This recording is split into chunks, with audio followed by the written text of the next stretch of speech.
I will be introducing at this time JEvans as our keynote speaker. Julie is the CEO of Project Tomorrow, one of the nation's leading education nonprofit organizations.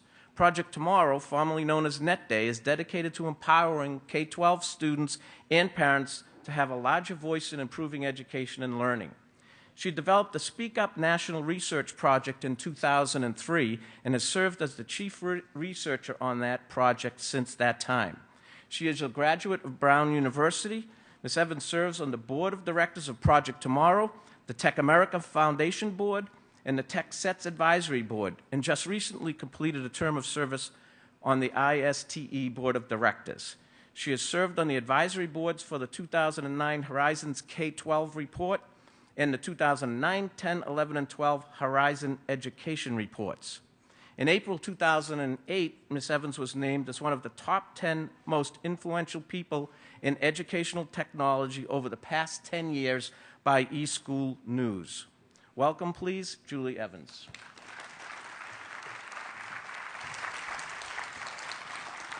Thank you very much.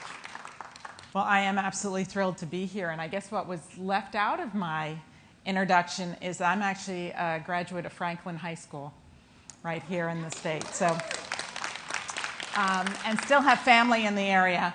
My brother and his family lives in Franklin, and then I have another brother and his family that live in Westboro. My goddaughters live in Wellesley. So this is a little bit like coming home for me to be here with all of you today. So thank you so very much, Shelley, for inviting me. And thank you so much to the MassCUE and the MASS board as well. Okay, so we've been talking a little bit about the past. We're actually going to talk a little bit more about the future. And in particular, what we're going to be talking about this morning is the student vision for digital learning. So what the students actually think about all this that we've been working on. But I have to start with a happy anniversary, of course, to MassCUE. And so once again, I am thrilled to be here. Okay, so what we're going to do is we're going to talk about the expectations of today's students for digital learning. I'm also going to bring into the conversation a little bit of data from educators as well as parents about their perceptions of this student vision and how well they're meeting that vision. And then before I leave you this morning, I'm going to also share with you from a research organization standpoint what we're paying attention to in terms of some of the emerging trends. I'm sure they're already on your radar, but maybe we'll be able to give you a little bit of a nuance or a different piece of that sort of conversation. So I'll start off talking a little bit about the Speak Up National Research Project, that student vision, the educator point of view, and then, as I said, the trends. And what we are going to be working on today is the Speak Up National data from last fall. Now, how many people here in the room are already familiar with the Speak Up National Research Project? Okay, so don't worry. I'm going to give you a little bit of background on that as we get into it. But the data that I'm going to be sharing with you is from that research project. Okay, so Speak Up, in case you're not familiar with it, is a national research project. It's conducted through online surveys and focus groups. And Project Tomorrow, actually the predecessor organization, as was said, was NetDay, started this project in 2003 because at that point we were seeing a disconnect between how students were living and learning their lives outside of school using technology and how technology was being served up to them in their school. And so what we wanted to do is bring into the conversation the authentic point of view of the student, and so that's where we started. We then added on surveys for teachers, for principals, school site administrators, librarians, technology coordinators, and parents. We started this, as I said, in 2003, and since that time we've had quite a few surveys, as you can see. Now, the research project is unusual for two key components. First, the surveys are available to every K-12 school or district that wants to use them to collect your own data from your own stakeholders. We give back to every participating school or district their own localized data to use for local planning. We take the national data and share it every year with Congress, the U.S. Department of Education, National Science Foundation, many think tanks, research organizations, and many state offices of education as well. Types of questions on the Speak Up survey are around learning and teaching with technology, as you would expect. We ask different questions of different audiences. We ask teachers about professional development. We ask parents about internet safety. We ask all the respondents to talk to us not just about what they're doing with technology, but what are their aspirations, what are their value propositions around the use of technology. And very interestingly, we also ask respondents to help us design the ultimate school for today's learners and what type of technology would be most important for those learners. We did release 2 national reports. This is on our website. I'll tell you a little bit more about all the data that we have on our website. As a nonprofit, we look at this as our mission to help you as educators collect this data, use this data, and so we make the data very easily available to all of you. Okay, so the data we're going to be looking at is from last fall. The Speak Up surveys were open for about 10 weeks last fall, from about the middle of October to the middle of December. We collected about 416,000 online surveys nationwide from about 5,600 schools. You can see the breakdown there. We did have participation from all 50 states. However, I always like to recognize our honor roll of states in terms of those that had the highest participation. Now, I as you are looking at that list and realize that Massachusetts or Rhode Island is not on those lists. However, we'd like to have them on those lists, so we'll talk a little bit about that in a couple minutes. So already you're saying, oh my gosh, Julie, too many surveys, too much data. Now, my staff accuses me of wanting to go out into the world and make everyone a data geek just like myself. Don't worry, don't run for the door yet. I'm going to take it really nice and slow with you here this morning. I actually have a little bit of interactivity. We're going to play a few games this morning as well. So you will not be as overwhelmed as demonstrated here. Now, we did have almost 3,000 students in the Commonwealth take the Speak Up surveys last year. So some of the data we're going to look at today is going to be Massachusetts-specific data. We also are going to look at some national data. So we've done sort of a mix and match here as we go through. Okay, so what does all this data tell us about the future of learning? What does it tell me? What does it tell Project Tomorrow and our staff? Well, a couple interesting things that we've been picking up from this.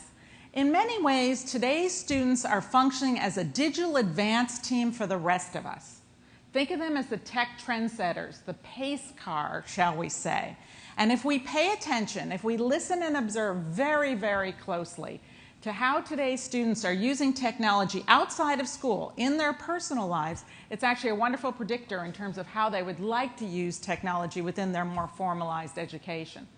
The other thing that we find is that where many of us talk about adopting new technologies, with the students today, it's all about how they're adapting those technologies, how they're taking whatever those vendors had in mind for the different pieces of technology or the software, and today's kids are twisting and turning those products to be able to meet the needs that are not being met in their current education systems.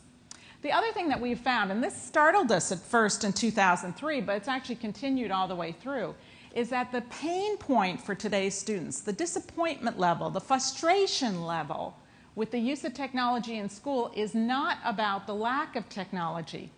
It's about the lack of sophisticated use of that technology, and we're going to talk a little bit more about that. In 2003, we first started talking about digital disconnect between how kids were living and learning with and without technology. And unfortunately, I'm here to tell you today that that digital disconnect is now persistent and actually is getting wider between adults and students. And I'll give you some examples of that as we go through this as well.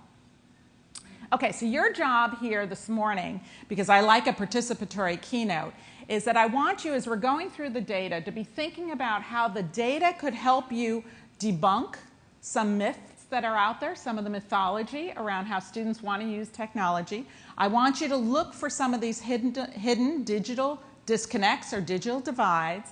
And I want you also to be thinking about your own school and district vision for using technology and ask yourself this question. Do you have a shared vision amongst all your stakeholders for the future? Okay, now I said we built in some interactivity, we built in some fun, we actually built in a game show. And so I hope you're ready for this. Now, how many people here in the room are familiar with this TV game show? I think more people are familiar. They're just not raising their hand. Okay. I'm going to assume that you all know how this is played. There is a category, and then there is an answer but the real answer is in the form of a good group. Okay, so, and I am not Alex Trebek. So the category that we are going to work on right now is called a student's life. So I want you to think in the perspective of your student. I'm going to give you the answer, which is a profile of an education technology using student, and then you are going to guess the grade and gender of that student. I'm going to give you some prompts, so don't worry. And we're going to do this really low tech. We're going to do this with show of hands today, okay? So here is your answer. In my life, in a student's life, this particular education technology user plays games on handheld devices, takes tests online, has a mobile device, uses that mobile device for reading books, wants more internet access at school, and wants to take an online class. Is that a 3rd grade girl, a 6th grade boy, a 9th grade girl, or a 12th grade boy? Who thinks it's a 3rd grade girl? Raise your hand. Okay, who thinks it's a 6th grade boy? Okay, 9th grade girl, 12th grade boy. Okay, it looked to me, Shelley, like the favorite here was about 6th grade boy, maybe 9th grade girl. It looked like that. Okay, so we know the question is who is, and the answer is who is a 3rd grade girl?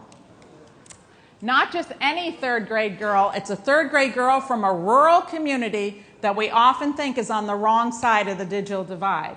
Let me dissect this a little bit for you.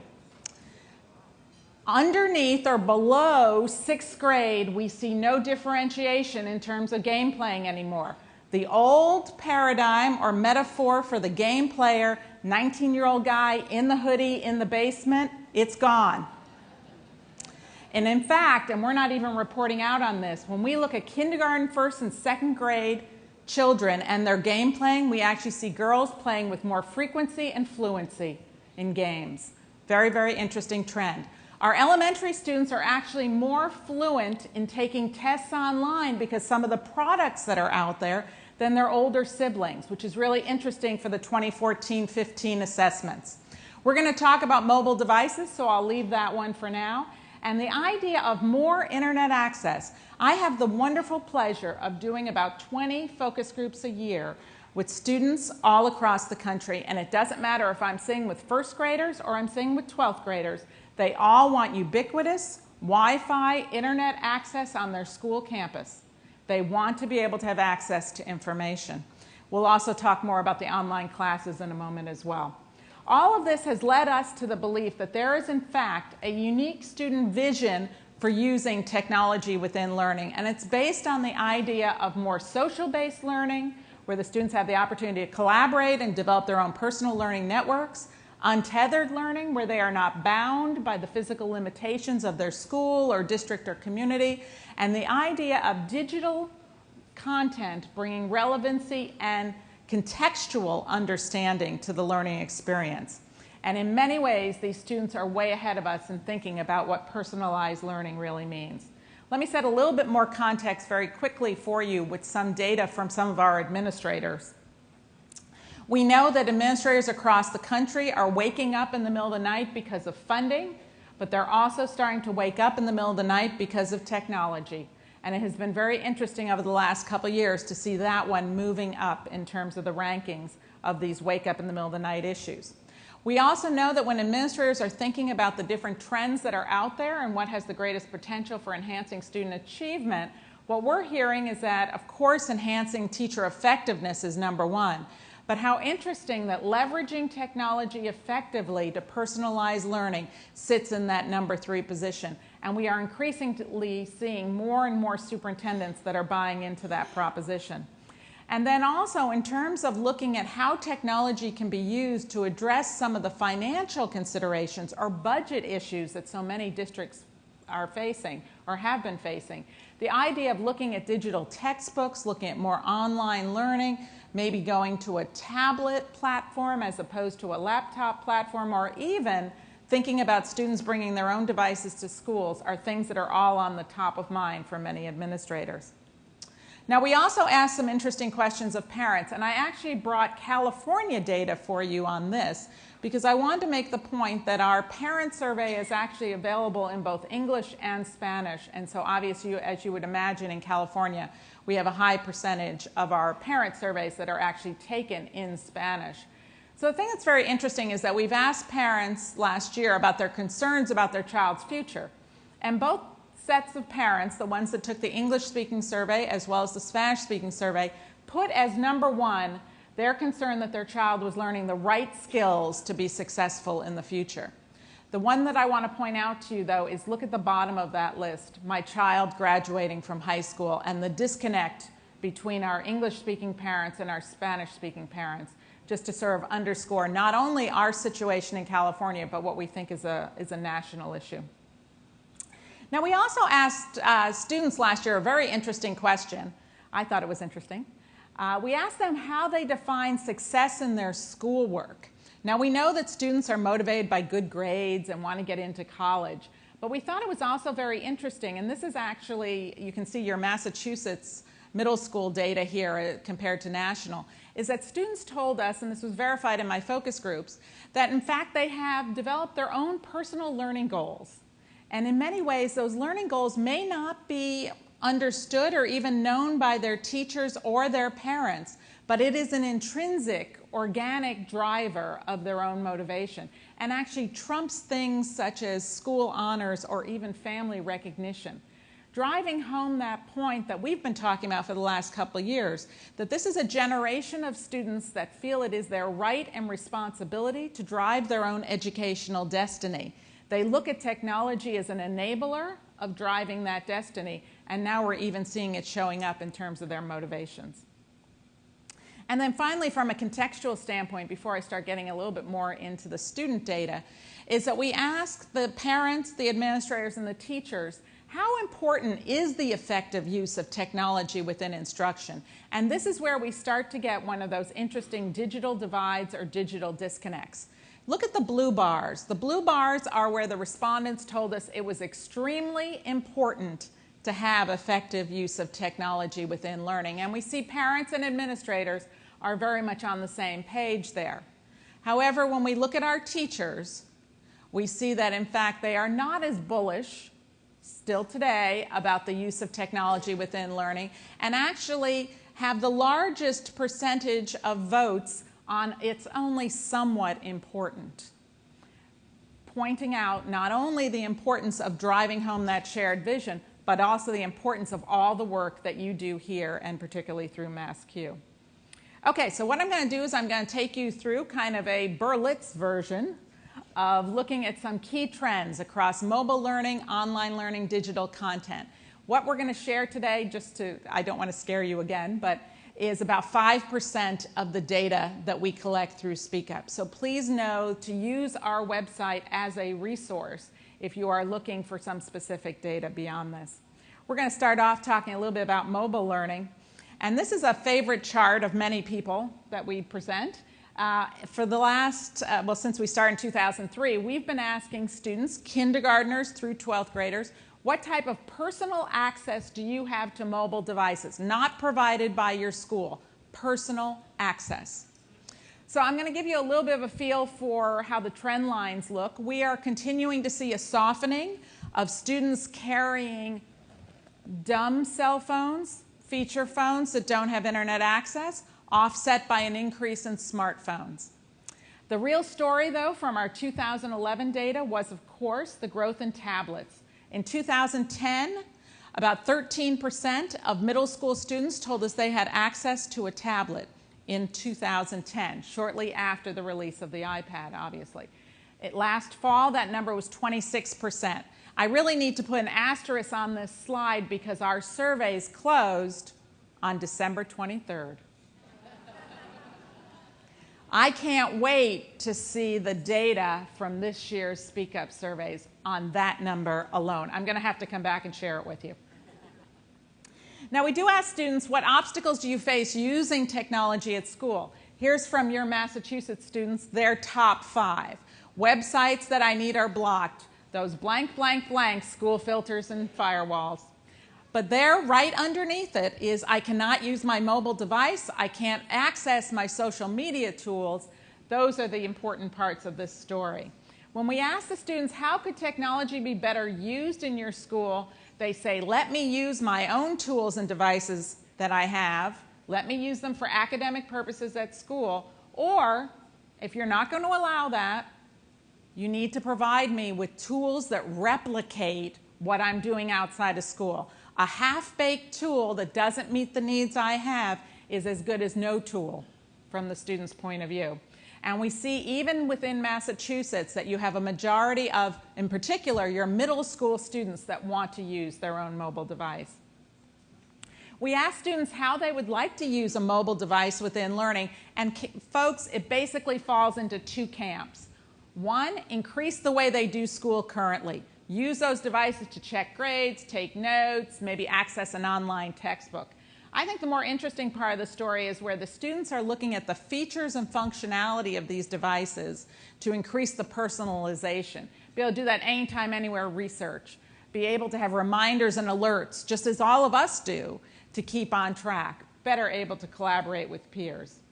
Now, one of the other interesting questions that we asked last year, and this is again Massachusetts data, is that we every year have asked students about their home internet access. Last year we twisted the question a little bit, and in addition to asking them the level of internet access they had at home, we also asked them if their primary access was through a 3G or 4G mobile device. And look at these numbers here from your students. As you can see, almost a majority of your students, in fact, said that they are accessing through a 3G, 4G mobile device. Here's the backstory here, folks. When from a research standpoint we ask kids, do you have internet access at home? Is it broadband? Is it fast? Is it high speed? And the kids say, yes, we have that at home. What we're not asking them traditionally is how many people are using that access. And what the students have been telling us is, yeah, I've got the access at home, but between 3 siblings, dad doing online traffic school, and mom doing her own work, I never get on. The mobile device, a personal device that they don't share, is something that's critical for them. Let's talk a little bit about virtual and online learning. We've seen a steady increase in terms of students having access to fully online courses. Here's your numbers from Massachusetts. The big growth area that we have seen is students taking online classes outside of school, in many cases not even known by their teachers, to supplement what's happening during the school day. The growth in online learning interest has also been documented by Project Tomorrow and Speak Up as well. And what has been really particularly interesting to us is the shift in value proposition around online learning among students. So let me dissect this slide for you a little bit. Look at middle school students on the left-hand side. As you can see, about a quarter of middle school students in 2007 told us they were interested in taking an online class. The vast majority said, not for me. And now in 2011, we've flipped it. And we're seeing a much higher percentage of students, both middle school and high school students, that say, hey, you know what, I think I would like to take an online course. We have hit a tipping point in terms of access and interest in online learning. Now, the students tell us that there are different reasons why they're interested in taking an online class. And again, we start to see here one of these disconnects. For high school students, it's still about convenience, scheduling, getting that college credit. For middle school students, though, they talk about redefining the learning paradigm. They talk about being in control of their learning, being more motivated to learn in that environment, having better access to a teacher. Okay, folks, you did so well the first time. We're back again for game number 2. We'll stay with the same category of a student's life, and here's what your answer is. I would be most interested in taking an online class in this subject. Again, it's a student's life. Do you think that the students in Massachusetts said English, science, math, history, or foreign language? Who thinks it's English? Science. Math. History. Foreign language. Good group here, Shelley. We actually had some really interesting results here in Massachusetts. Middle school students said it was math. Your high school students said it was history. Very, very interesting. Now, across the country, my national numbers, it's all about math. And in fact, any way I ask a question on the Speak Up survey, it appears the answer is always math. What class would be more interesting if technology was used more effectively? Math. Which class is technology used the least in? Math.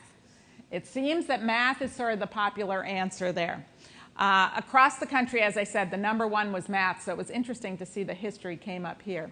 We also see that parents have become increasingly supportive of online learning. And in fact, over a quarter of Massachusetts parents that took the survey last year said that they wish their school district spent more money on online classes. Here's the backstory on this.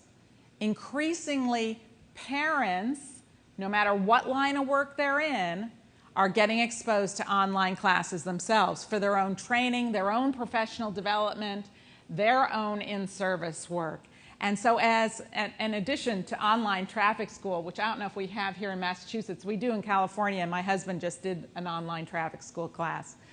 As the parents are sitting there in their bunny slippers and jammies saying, this is a great way to learn. I can go back and review the materials over and over again. I can do it at 11 o'clock at night. I can do it at 8 o'clock on Saturday morning. The little kids are picking up that value proposition. And that's where, when I do focus groups with third graders, they all are talking about taking an online class. They don't have any firsthand experience. They're like little sponges picking up all that value proposition from their parents. We also ask teachers about their professional development needs. And we see that teachers in Massachusetts, as well as nationwide, say their number one preference for professional development is to attend a professional conference like this and to be able to meet with experts. However, we also think it's interesting the growth in terms of access to online courses. And in fact, nationwide, and Massachusetts is right about there too, about 30% of teachers told us that their number one choice for professional development was an online class. Now, we thought this was also particularly interesting because the majority of the Massachusetts teachers that took our survey last year had also already taken an online class. And then finally, in this online category, online learning category, we asked in 2008 an interesting policy question, and we brought it back in 2011 to see if it had changed. In 2008, we had asked students, teachers, parents, administrators, do you think students should be required to take an online course before graduation? And then we brought it back in 2011. And look at the shift in terms of the value proposition, particularly amongst administrators. Now, part of that is tied to the fact that about 52% of school and district administrators told us last year they had taken an online course for their own professional development. So that internal value proposition, as they're getting more familiar with it, they are more accepting of it as a potential policy question. Okay, a little quick conversation here around digital content. We know that students are doing a range of different things using digital content and digital resources. This is your Massachusetts data. It's very close to our national data. Older students are doing more creation or content development, multimedia presentations. Younger students are doing more game playing. We're seeing the beginnings of a little bit of e-textbooks as well as some simulations and animations in the mix as well. Now, we asked an interesting set of questions last year around math instruction. Actually, on this year's Speak Up survey, we're asking an interesting set of questions around science, but last year was math. And so we asked students, we gave them different profiles of math classes and asked them to pick the one that was closest to what their math class looked like. Was it a traditional class with very little use of technology? Was it a traditional class, but the technology was used to support the teacher in instruction?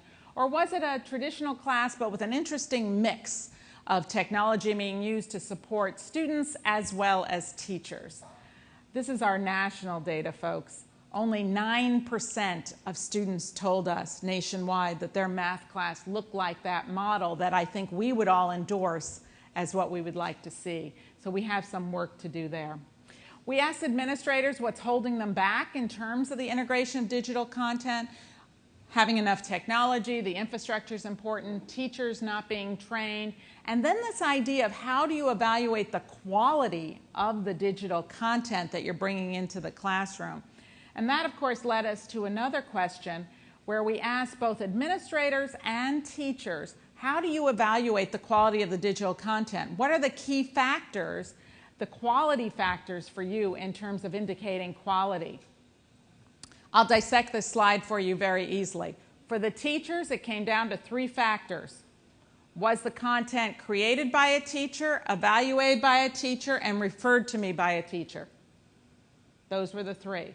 On the administrators, the number 1 was student achievement results. That came much lower on the teacher's ranking. So right there we have another one of these disconnects that as we're going to adopt more digital content in the classroom, if we are not addressing both sides of that with those key stakeholders, there is potentially some challenges down the road. Okay, this is Final Jeopardy, folks. It's the end of the road. This is where you're going to make all the money or not, more or less. We'll stay with the same category. Number 1 way to improve math class. What did the Speak Up students tell us? Was it having a teacher excited about math, using an online textbook, solving real-world problems, collaborating with their classmates, or using a mobile device? Okay, MassCUE. Was it having a teacher? Using an online textbook? Solving real-world problems? Collaborating with classmates? Using a mobile device? Ooh, we're all over the board here. The answer actually is collaborating with classmates on solving problems. It's that social-based learning. It trumped everything else. Look at this. This is your Massachusetts data, very close to our national data. Trumped everything. What we found is that just solving real-world problems in isolation, individually, doesn't do it for the kids. It's that social-based aspect of collaborating with classmates. This is a generational issue where these students are very interested in collaborating with each other. Now, some of the other ones up here are very interesting. I know if I'm presenting to mostly teachers, they panic over the next one. The kids tell us they want to be able to text their teacher during class and get an immediate response. Take that one back to the districts. Some of the other things in terms of mobile devices, online textbooks, online tutors, you can see where they come in. Okay, so remember I told you that we do ask all the respondents to talk to us about designing that ultimate school for today's students. The value of this question for schools and districts that participate and speak up is huge. And this is the one where wherever I go across the country, superintendents stop me and say, thank you for this question. Because whether you are starting off with a tablet initiative, bringing e-textbooks into your classroom, working on teacher professional development issues, wanting to engage your parents more as co-teachers, whatever it might be, you need to have a shared vision going forward. And this question gives you the opportunity in a snapshot to be able to see where your stakeholders are, which is one of the values, of course, of participating in Speak Up. So I just brought a couple of the responses, not too many. It's a much longer list if we look at all of them. These all have to do with digital content. And you don't even have to do too much work here on this particular slide to see in some areas we do still have work to do on that shared vision.